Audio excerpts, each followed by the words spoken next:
Hello and welcome to another video, and in today's video we are in Microsoft Flight Simulator 2024 and I'm gonna give you a review and my opinion on the new sim, and we're also gonna fly the SR-22 or 22, one of the airplanes I was looking forward to flying because I didn't get the Premium Deluxe edition last time, but I did this time. And I'm gonna just do an overview of the things I like and the things I don't like. But first of all, let's get into the sky. So I'm gonna just time lapse.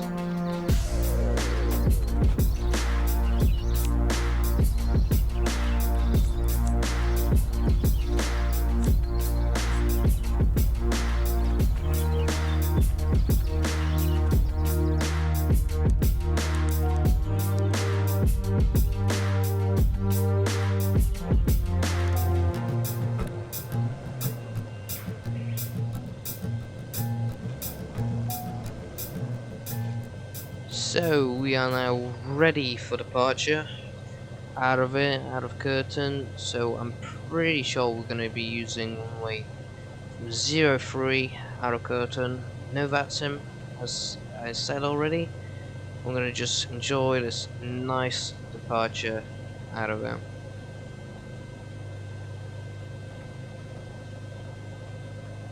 So increase the power.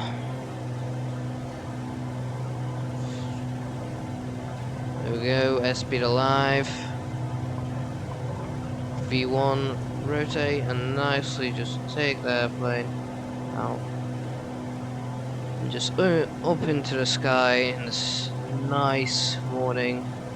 Flaps up, no landing gear for this aircraft, and we're just gonna head towards comfort. I'm gonna just climb out this nice morning, and I'll tell you my feelings about the new sim. I'm gonna just climb above the skyline, clouds, and then we'll get to it.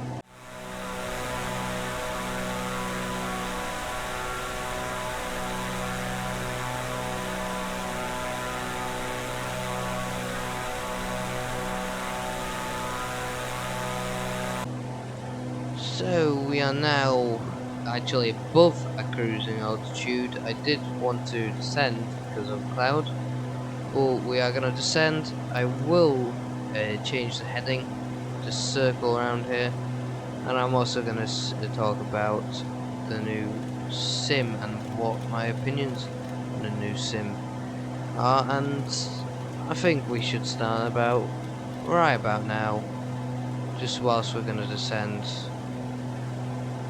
down to 2,500 feet. Nicely gonna descend. I'm just gonna reduce the speed a little bit. Nicely descend. Anyway, starting on the first thing. So, the first thing I like about the sim, the brand new sim, is the new graphics. The Microsoft Flight Sim has just done wonders to just improving the new sim, just making it look amazing, just absolutely amazing across airports, across aircrafts and environment. It does come with a couple of bugs, well, I will get on later, but it's absolutely amazing. In the old sim, my favourite, I love to visit this place. My favourite place was Papua New Guinea to visit. I loved going there. And they've improved a lot over there, and I recommend doing bush flight Papua New Guinea. Absolutely recommend. It's absolutely fun. But it does bring closer to the real life. The new sim does bring it closer to real life. It does have a lot of bugs that do need ironing, but it does bring it closer to real life, as it should. The Microsoft Flight Sim is one of the most advanced flight sims out there. In terms of graphics and VFR flying, it's one of the most best. The airplanes do need a lot of work, but in the new sim, a lot of work has been done to make these airplanes as good as possible to ensure that the airplane's as good as humanly possible can be. So that's the first point I would like to make. The second point is the UI, the brand new user interface, and I love it. I love it. I think I would rather have this one than the old sim, but I know a couple of people do definitely want the old one back. Well, it's debatable, in my opinion. But I like the sleek design of the new interface. It's just amazing. It's definitely an upgrade from 2020. But this moves, yeah, it's much better. This move is much better, and there's new modes. Nicely moving on, not moving on, but nicely moving on to my third point, career mode. And now all users in the Microsoft Flight Simulator 2024 can use career mode, and career mode is basically a mode where you can be more like a pilot. It's basically the life of the pilot. You do your PPL, your private pilot's license, and then you can do commercial license and do all these missions, firefighting, skydiving, and all sorts of missions. But there is sadly some bugs, like on a couple of missions it tells you to fly into a mountain. Well, please don't do in real life. Please. On YouTube, please don't cancel me for that. Please. But also altitude being wrong, and I was flying a Cessna in career mode, and it told me to go to 1,000 feet. Well, sometimes it's possible, rarely, but it's very hard, and I just, the altitude and the amount of bugs there is definitely needs fixing. But the second to last thing I really like the photography modes that we have, and basically allows you, if you click on it, to go to all these famous places on Earth, and basically you take a photo with your airplane or at something. You can also access it through the free flight modes, of course, and you can. I think you may be able to do it in career mode, but there's a couple of bugs. But this nicely brings us to the last point, last thing that Microsoft Flight. Well, the last mode for now that Microsoft Flight Simulator offers us, being the walk around, and it does have a bunch of bugs. And I personally am quite sad that it has a bunch of bugs. But the hitboxes and when you move are kind of weird, but hopefully Microsoft Flight Simulator gets that fixed as soon as possible. But it's quite nice to actually do the walk around pre-flight checks as you would do in a normal aircraft, like when you would go flying. I am going flying on the 16th. I'm not going to tell you where I'm flying because I don't want you to follow me. I don't think I'm as popular as that. I'm pretty sure also a couple of people would kind of hate me. But the walk around is a lot of fun, and you can also, there's an achievement on Steam. I think there's an achievement also on Xbox and different ways of installing Microsoft Flight Simulator, where if you walk 5k or run 5k in Microsoft Flight Simulator, yes you can run. I only discovered that yesterday. But you can run, ish. It's not fast, not sprinting, but you can run. But if you run or walk 5k, you do get an achievement for that, and that is great.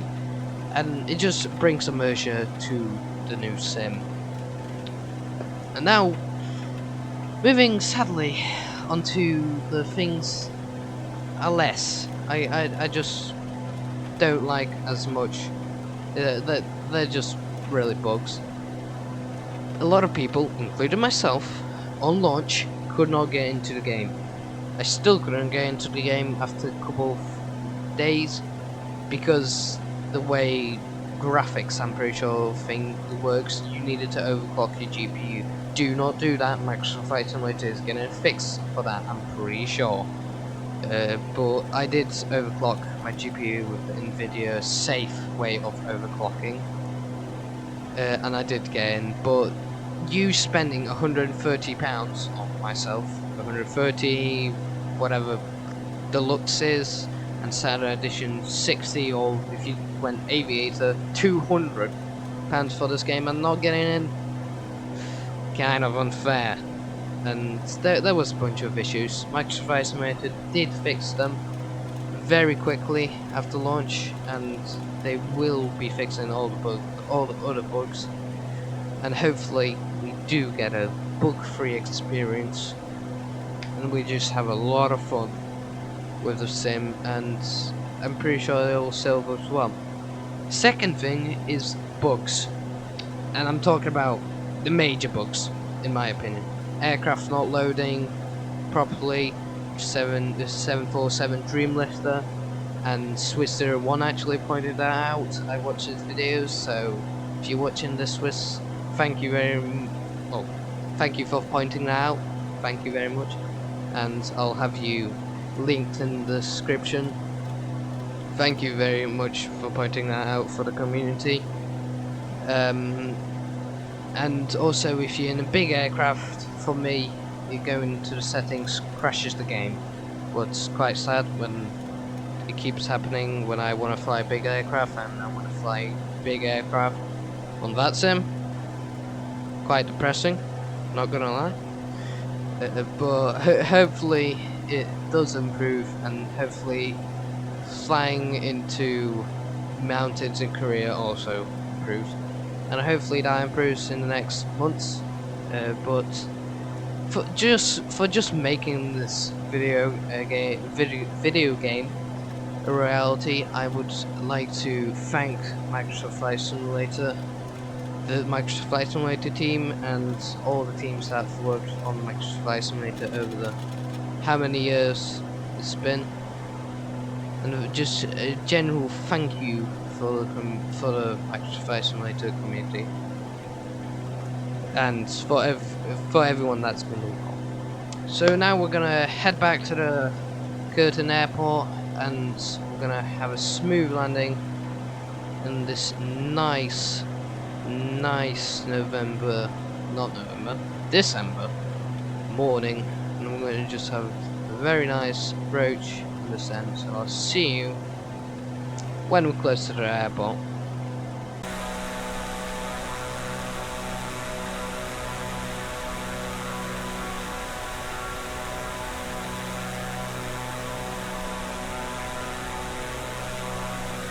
So we are now coming up to the airport. The airport is right there, over here, I'm pretty sure.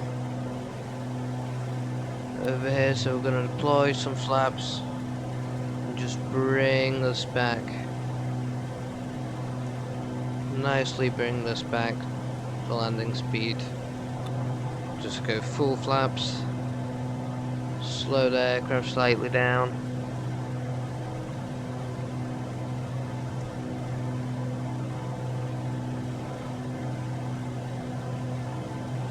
Yes, so that is the airport over here. We're going to just approach into the airport like that and have a nice landing.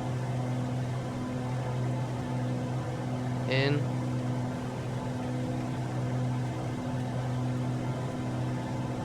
We go, keeping it at 90 knots.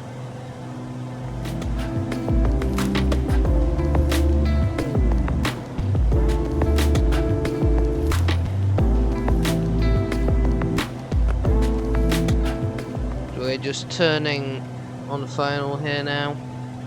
It is quite windy today, definitely on the climb, and now here on the descent. On the final, there is a lot of wind pushing from the east side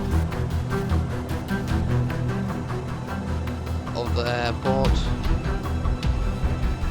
Hopefully, I'll be able to land as well. 500 feet. What's more, 100. Oh no, 500 radio altimeter. Not my actually set altimeter. Nice and quite fast.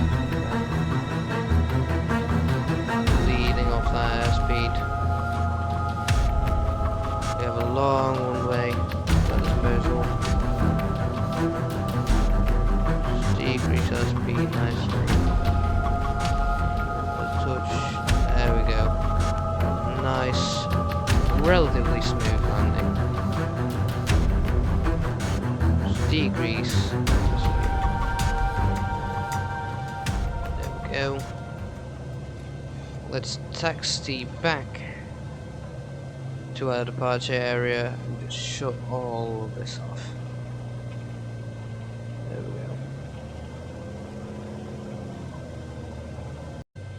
So we're just parking up over here. Just toggle the parking brake. There we go. Get the mags off.